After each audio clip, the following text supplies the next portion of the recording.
Hello दोस्तों, welcome to my YouTube channel. मेरे प्यारे फौजी भाइयों एवं पेंशनरों, मेरे चैनल पर आपका स्वागत है। कृपया आप ध्यान से वीडियो को देखिएगा और लाइक कीजिएगा, सब्सक्राइब कीजिएगा। संसद में उठा सवाल 8वें वेतन आयोग का, उसके बारे में पूरी जानकारी दूंगा। दूसरा, डीए क्या होता है, सीपीआई क्या होता है, डीए बढ़ने से क्या कर्मचारी को फ़ायदा मिलता है, क्या स्थिति है, ये सारी जानकारी आपको मैं अवगत कराऊंगा। सबसे पहले राज्यसभा का सांसद जावेद अली खान और रामजीलाल सोन, ये दोनों सांसद ने वित्त राज्य मंत्री श्री पंकज चौधरी से सवाल किया है कि पे कमीशन कब गठित होगा। इस पर वित्त राज्य मंत्री बोला कि सरकार के सामने कोई ऐसा प्रस्ताव विचाराधीन नहीं है। पर श्री पंकज चौधरी वित्त राज्य मंत्री बोला कि सरकार के सामने कोई प्रस्ताव विचाराधीन नहीं है और 8वें वेतन आयोग के गठन के बारे में अभी कोई इस पर बातचीत नहीं हो रही है, न विचार हो रही है। इससे स्पष्ट जाहिर हो गया कि अब जो अगले आम बजट होगा 1 फरवरी को, उसमें गठित नहीं किया जाएगा। देखिए अब कितना टाइम लेता है। हो सकता है कि 2026 के लास्ट में करे, 2025 के लास्ट में करे या 2026 में। ये तो गवर्नमेंट के ऊपर डिपेंड है। स्पष्ट रूप से बोल दिया है कि मेरे पास, सरकार के पास कोई प्रस्ताव विचाराधीन है ही नहीं। इसमें जितने भी कर्मचारी यूनियन संघों में बौखलाहट पैदा हो गई है, चिंता उभर कर आ गई है, उम्मीदों पर पानी फिर गया है। सभी जितने भी कर्मचारी और pensioner, defence pensioner, civil pensioner को उम्मीद था कि केंद्र सरकार आगामी बजट में हो सकता है इसकी घोषणा करे और गठित की जाएगी, लेकिन सब पानी फिर गया। अब देखिए आगे क्या होता है।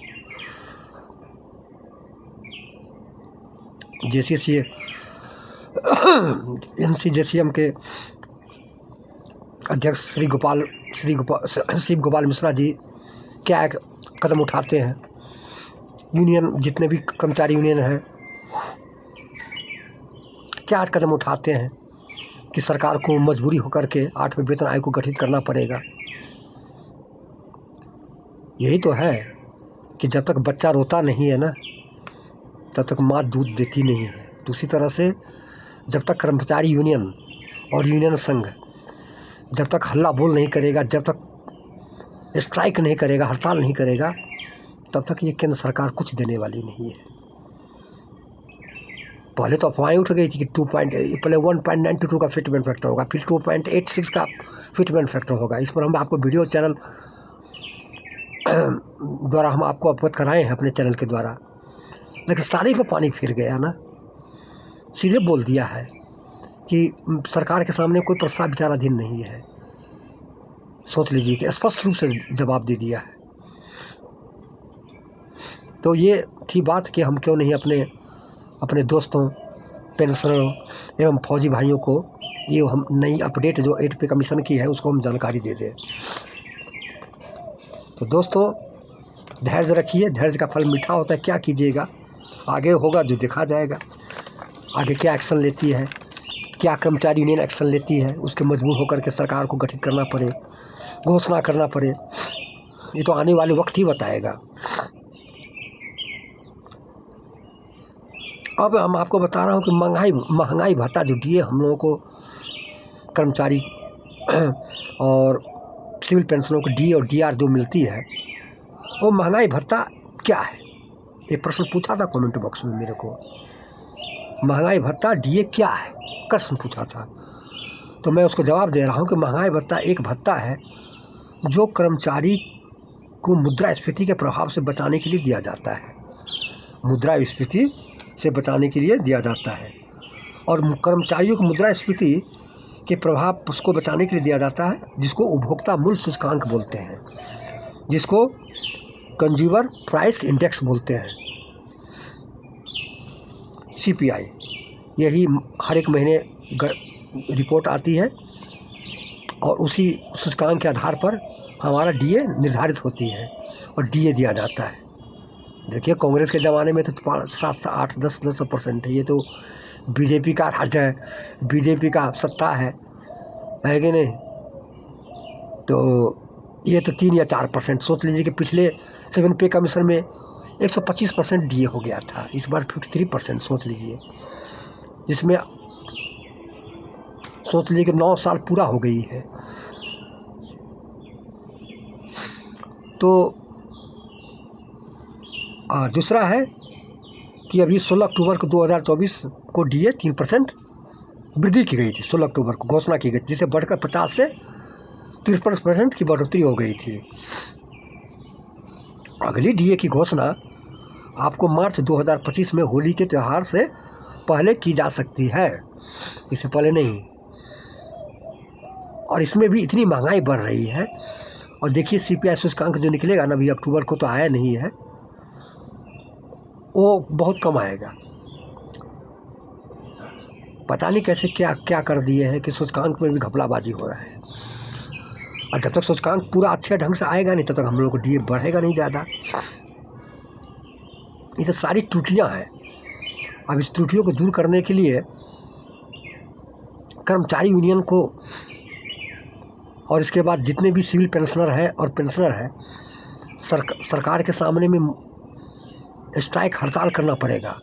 सारे समूह मिल करके हल्ला बोल करना पड़ेगा। कहे कि ये सरकार कुछ करने वाली नहीं है। मैं स्पष्ट रूप से मैं बता रहा हूँ, मैं आपको, मैं सरकार की आलोचना नहीं कर रही हूँ। जिस तरह से भेदभाव हो रहा है उसकी मैं कर रहा हूँ। सरकार अच्छी तरह चलाती है। अभी देखिए कि भारत की 5वीं अर्थव्यवस्था है, ला खड़ा कर दे। बहुत अच्छी गवर्नमेंट है मोदी जो किया है, लेकिन केंद्र सरकार के कर्मचारियों पर मोदी सरकार ध्यान नहीं दे रही है।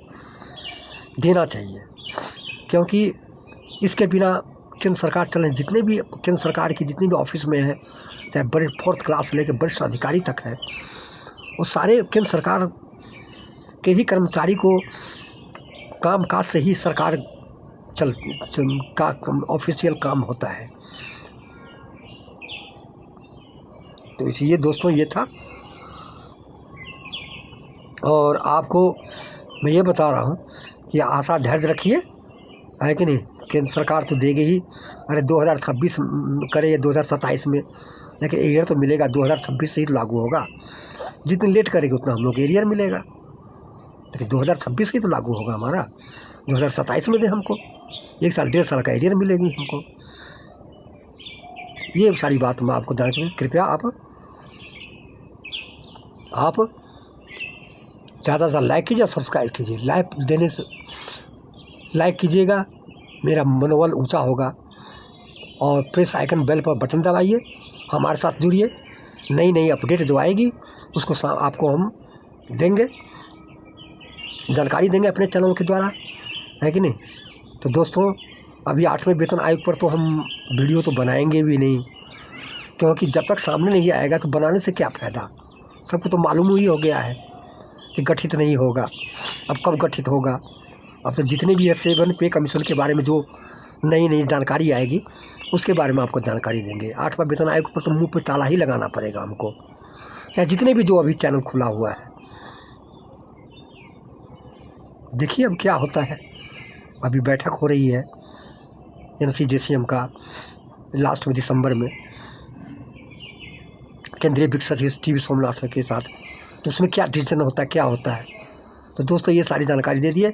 Okay, thank you, good morning, नमस्कार।